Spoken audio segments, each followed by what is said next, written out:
కిరణ్ అన్న హాయ్ అన్న. మీ ఆల్రెడీ 2వ సినిమా వస్తుంది కాబట్టి ఇప్పుడు మొన్ననే 3 నెలల క్రితం ఒక హిట్ కొట్టారు అన్న. ఇప్పుడు 3 నెలలకే ఒక సినిమా రిలీజ్ అవ్వడం వల్ల మళ్ళీ చెక్ పోస్ట్ ఆఫీస్ ఏమైనా ఇబ్బందులు పెట్టేదైతే ఉందా? అంటే మీరు ముందే ఏమడగాలంటే అన్న 2024లో ఇంత యంగ్ హీరో అండి ఒక్క సినిమాని ఎందుకు చేసామని మీరు అడగాలి ఫస్ట్. అంటే మీరు ఫస్ట్ ఆ క్వశ్చన్ అడగాలి. అంటే యాజ్ ఏ యంగ్ హీరోగా ఉండి ఒక్క ఇయర్కి 2024లో ఒక్క సినిమాని ఎందుకు చేసావని మీరు ఫస్ట్ అడగాలి. ఎక్కువ సినిమాలు చేయడం వల్ల కూడా యంగ్ ఏమనిపించట్లేదు అంటే అర్థం కాదు. అంటే 3 నెలలు అంటే అది సినిమాలు ఏంటంటే సార్, అంటే నేను 2024లో నాది ఒక్క సినిమానే రిలీజ్ అయింది.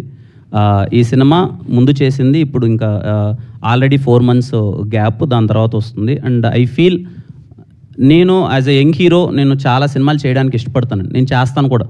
అంటే కానీ జాగ్రత్తగా మంచి కంటెంట్ తీసి మంచి సినిమాలతో ముందుకు రావడానికి ప్రయత్నిస్తాను.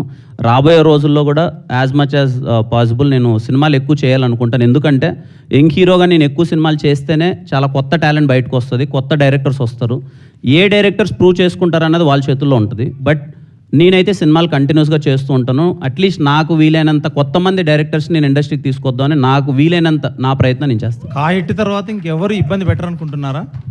ఆ హిట్కి దీనికి సంబంధం ఏమో. అంతకుముందు చెక్ పోస్టులు నా ఆఫీస్ ఒకటి నన్ను ఇబ్బంది పెట్టింది అని చెప్పి అదేం లేదు సార్, అది అయిపోయింది ఆ టాపిక్. అదేం లేదు సార్, ఆ హిట్ అదేం లేదు సార్. ఏ సినిమాకి ఆ సినిమానే మళ్ళీ కష్టపడాలి, ఇంకో సినిమా మళ్ళీ కష్టపడాలి అంతే సార్. రవి అన్న, కిరణ్ గారు ఇక్కడే జస్ట్ అన్న కింగ్ జాన్ అన్నారు కదా, దాని ఎఫెక్ట్ ఎంత ఉంది సార్ మీకు దీంట్లో? అంటే నాకు అప్పటికి అలవాటు రాలేదు సార్. అది అప్పటికి నేను లవ్లో బ్రేకప్ అయినప్పటికీ నాకు అలవాటు రాలే. కింగ్ జాన్ అలవాటు అప్పుడు రాలేదు.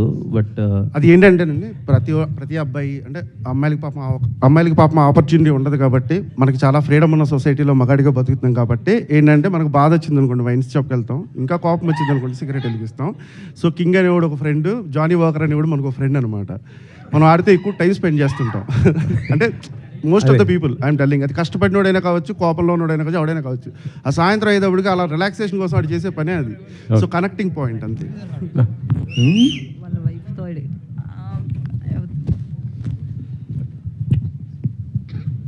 కిరణ్ గారు కంగ్రాట్స్ అండి. Hello hi. టీజర్ చాలా బాగుంది. థ్యాంక్ యూ అండి. అండ్ కిరణ్ అబ్బు గారు సర్టిఫికేట్గా కొంతమంది ఫ్యాన్స్ని క్రియేట్ చేసుకున్నారు.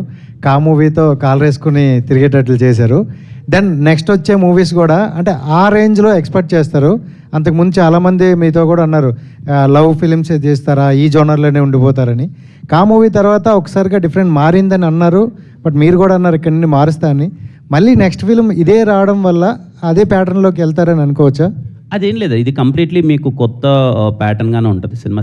జోనర్ అనేది ప్రతి ఒక్క నేను ఇంకా అప్కమింగ్ చేసే ఇప్పటికి నేను ఒక 4 సినిమాలు కమిట్ అయినాను. అవి కూడా completely different genre. Love subjects అన్నవే I feel as a young hero నేను ఎక్కువ యూత్ని అట్రాక్ట్ చేయడానికో లేకపోతే యూత్కి దగ్గర అవడానికో నేను 4 సినిమాలలో ఒక 2 సినిమాలు లవ్ చేద్దాం, ఒకటి థ్రిల్లర్ చేద్దాం, ఇంకొకటి ఇలా అన్నీ నేను నాకు వీలైనంతగా నేను క్యాటర్ చేసుకుంటానండి. ఈ దిల్రూబా అనే సినిమా పర్టికులర్గా ఇలాంటి సినిమా చూడాలనుకున్న ఆడియన్స్కి ప్రతి ఒక్కరికి నచ్చుతుంది. అండ్ మీకు ఈ స్క్రిప్ట్ వచ్చేటప్పుడు ప్రతి ఒక్కరికి కూడా ఒక పాయింట్ నచ్చుతుంది, ఈ పాయింట్ బాగా ఆడియన్స్లోకి ఎక్కుతుంది అనేది. మీకు ఏ పాయింట్ నచ్చింది అక్కడ? ఈ సినిమాలో సిద్ధు అనే క్యారెక్టర్ ఒకటి సిద్ధాంతం నమ్ముతుందండి. ఐ థింక్ మేము అది ట్రైలర్లో రివీల్ చేస్తాం.